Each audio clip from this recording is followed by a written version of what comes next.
Today we are going to study what is Pascal's law. Pascal's law study करने के लिए उसका statement तो बाद में देखेंगे.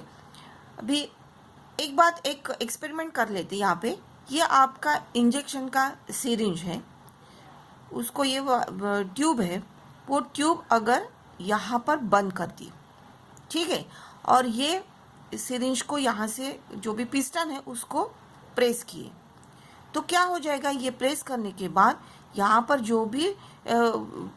जो भी मॉलिक्यूल्स है, यहाँ पे लिक्विड अंदर है, जो भी मॉलिक्यूल्स रहेंगे, हर एक मॉलिक्यूल के ऊपर सेम प्रेशर लगेगा. यहाँ पर जो भी प्रेशर है उतना ही प्रेशर यहाँ, उतना ही प्रेशर यहाँ, उतना ही प्रेशर यहाँ. ये पास्कल ने कहा था.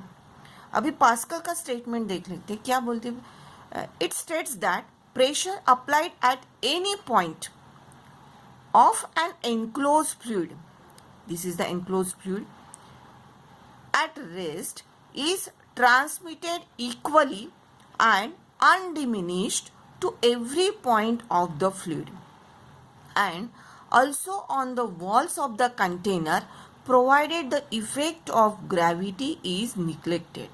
पास्कल केस में gravity is neglected, it is important. gravity को consider नहीं किया है. That pressure applied at any point of an enclosed fluid, ये enclosed fluid हो गया, at rest, और यहाँ से अगर प्रेस किए तो क्या हो जाएगा? Transmitted equally and undiminished. Equal pressure transmit होगा. अनडिमिनिश मीन्स थोड़ा सा भी चेंज न होते हुए हर पॉइंट के ऊपर और सभी जगह पे, हर वॉल के ऊपर जो भी प्रेशर है वो कांस्टेंट रहेगा. ये पास्कल का कहना है. उसके लिए एक एग्जांपल लेते अपन. अगर एक छोटी सिरिंज है, इंजेक्शन की जो सिरिंज रहती है, और एक बड़ा इंजेक्शन की सिरिंज है, दोनों को अगर कनेक्ट कर दिया और यहाँ से उसके अंदर लिक्विड है और यहाँ से अगर आपने फोर्स अप्लाई किया तो क्या हो जाएगा? ये फोर्स ये एरिया के ऊपर लगेगा, ये एरिया इससे कम है, तो यहाँ पर जो भी प्रेशर रहेगा P is equal to F upon A रहेगा. तो यहाँ पर जो प्रेशर रहेगा वही यहाँ पर रहेगा अकॉर्डिंग टू पास्कल. वही प्रेशर यहाँ रहेगा, वही प्रेशर यहाँ रहेगा, यहाँ रहेगा, यहाँ हर जगह पे प्रेशर उसका कांस्टेंट रहता है. ये कहना है पास्कल का. उसके लिए उसने एक्सपेरिमेंटल प्रूफ दिया है. Experimental proof of Pascal's law क्या है वो देख लेते हैं. पास्कल ने ये जो भी स्टेटमेंट दिया उसके लिए उसने एक एक्सपेरिमेंट किया. क्या किया उसने? एक कंटेनर लिया, ठीक है. कंटेनर को 4 ओपनिंग्स है, 1 2 3 4. हर ओपनिंग का एरिया अलग अलग है. ये एरिया इसका जो ये ओपनिंग को लेबलिंग किया ABCD. ये पिस्टन है, यहाँ पे पिस्टन लगाए, यहाँ पे स्लाइडिंग पिस्टन्स कहा जाता है उनको. फ्रिक्शन लेस और water tight sliding pistons are there. अब ये सरफेस का एरिया सपोज स्मॉल a, तो यहाँ पर a हो गया. इसका एरिया A/2, यहाँ का एरिया 2a और यहाँ का एरिया 3 है. ये पिस्टन का एरिया हो गया. ओके, तो अभी क्या किया? एक्सपेरिमेंट करते वक्त यहाँ से कुछ प्रेशर लगाया F, फोर्स लगाया F. तो प्रेशर कितना हो गया? P is equal to F upon this area A. यहाँ का प्रेशर बढ़ने के कारण यहाँ हर जगह पे उतना ही प्रेशर लगेगा. यहाँ का प्रेशर इंक्रीज हो जाएगा, तो उतना ही प्रेशर लगने के लिए क्या हो जाएगा? यहाँ के जो भी पिस्टन्स है वो बाहर निकलेंगे.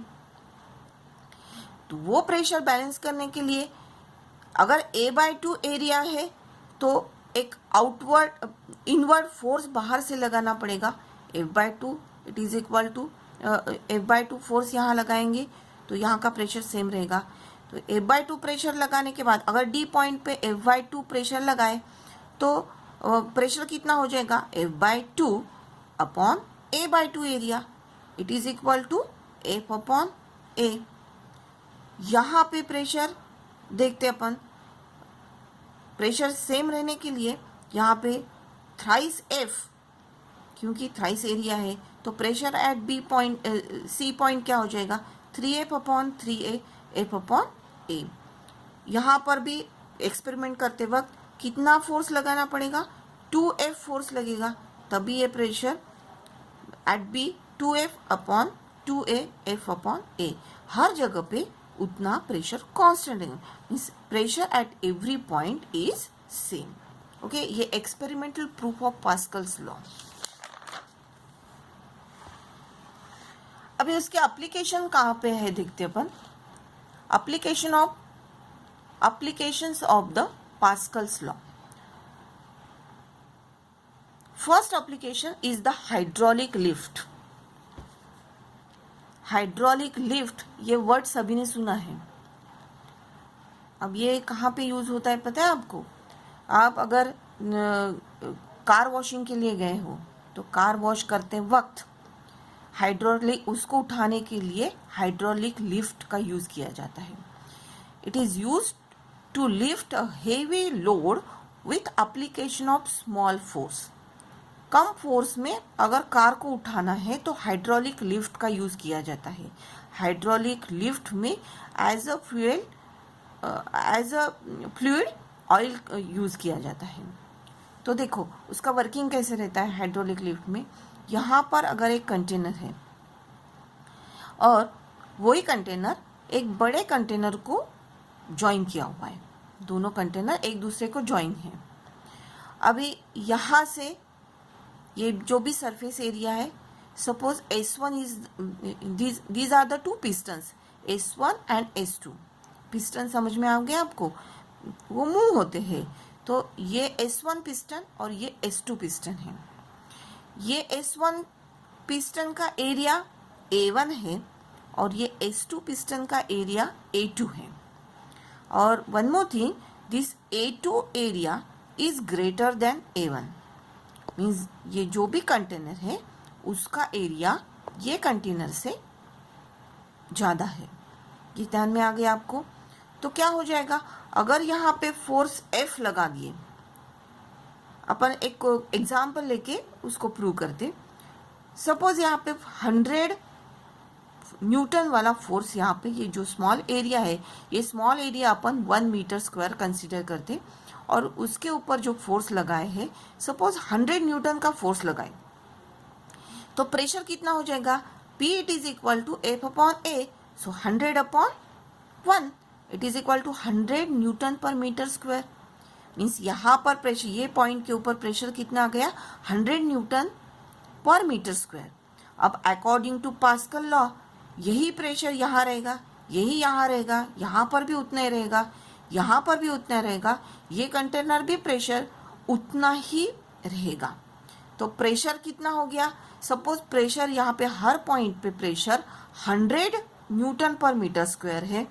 तो ये पिस्टन के ऊपर जो अपवर्ड फोर्स लगेगा वो कितना लगेगा, वो फाइंड आउट कर लेते अपन। अगर फोर्स 100 न्यूटन है हर पॉइंट पे, और यहाँ पे फॉर्मूला पता है आपको, P is equal to F upon A। Area इसका जो है 10 मीटर स्क्वायर, ये एरिया से ज़्यादा है। तो अगर ये कैलकुलेट किया आपने तो फोर्स कितना बन जाएगा, force F it is equal to 1000 newton. Means आपने अप्लाई किया 100 न्यूटन और यहाँ कितना फोर्स लगेगा, ये कितने फोर्स से बाहर निकलेगा, F it is equal to 1000 newton. Means उसके ऊपर 1000 न्यूटन वाली कार रखते हैं तो भी वो ऊपर चली जाएंगी। F is nothing but equal to weight, इतनी कम नहीं रहती लेकिन इतना force. Means 100 newton force apply करने के बाद भी 1000 न्यूटन वाला फोर्स प्रोड्यूस हो जाता है। This principle is use in a hydraulic lift. और यहाँ पे प्रिंसिपल कौन सा यूज किया जाता है, पास्कल्स लॉ वाला। So this is one of the application of the Pascal's law. अब इसके ऊपर एक न्यूमेरिकल देख लेते हैं अपन। ये न्यूमेरिकल आपका एक्सरसाइज जो है आपकी उसमें का 11th नंबर का न्यूमेरिकल है। क्या दिया हुआ है देखो, in a hydraulic lift the input piston had a surface area 30 centimetre square. 30 centimetre square is the area of this piston, and the output piston has the surface area of output piston का area दिया है A2 is equal to 1500 centimetre square, दोनों centimetre square में दिया हुआ है. If the force of 25 newton is applied to the input piston, ये input piston हो गया. Calculate the weight on the output piston. Weight calculate करना है मीन्स F2 कैलकुलेट करना है आपको. ओके तो पहले जो A1 एरिया है, A1 एरिया दिया हुआ है 30 सेंटीमीटर स्क्वायर, उसको मीटर में कन्वर्ट कर लेते हैं. A1 it is equal to 30 into 10⁴, ये मीटर में कन्वर्ट करने के लिए किया है. ठीक है. A2 एरिया आपको पता है, इसको भी मीटर स्क्वायर में कन्वर्ट कर लिया. फॉर्मूला देखो,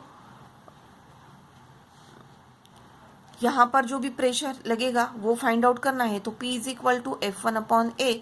F1 आपका 25 न्यूटन दिया हुआ है अपॉन वो एरिया, इनपुट पिस्टन का एरिया सब्स्टिट्यूट किया आपने. By using Pascal's law से P is same at every point. So F2 upon A2 it is equal to F1 upon A1. तो ये इक्वेशन मिल गया आपको. You substitute here F2 upon this A2 area जो भी है उसको वैल्यूज रखें, F1 की वैल्यू और A1 का एरिया. तो F2 कैलकुलेट करना है तो 25 इंटू 1500 इंटू 10⁴ अपॉन 30 इंटू 10⁻⁻⁴. इसको अगर कैलकुलेट करते हो you will get the force F2 it is equal to 1250 newton. This much force is acting on the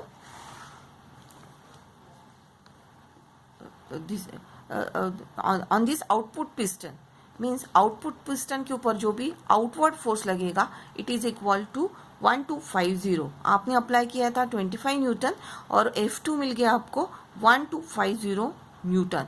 और 1250 आउटवर्ड फोर्स मीन्स उतनी वेट की अगर कोई भी यहाँ पे चीज़ है वो उठाई जाएगी. Calculate the weight on the output piston. यहाँ पर अगर आपने 1250 वाला वेट रखा तो वो लिफ्ट हो जाएगा. ये आपका एग्जाम्पल है, एग्जाम्पल नंबर 11. एक MCQ है आपको, MCQ में दिया हुआ है. देखो फर्स्ट वाला MCQ है, तो MCQ में भी सेम दिया हुआ है. तो उसमें भी आपको वही प्रिंसिपल यूज करके उसको कैलकुलेट करना है और you will get the answer of the first MCQ A. If you calculate this you will get the value 0.864 into 10⁻⁶ newton per metre square. Second application है उसकी hydraulic braking system. We will study in the next class. Thank you.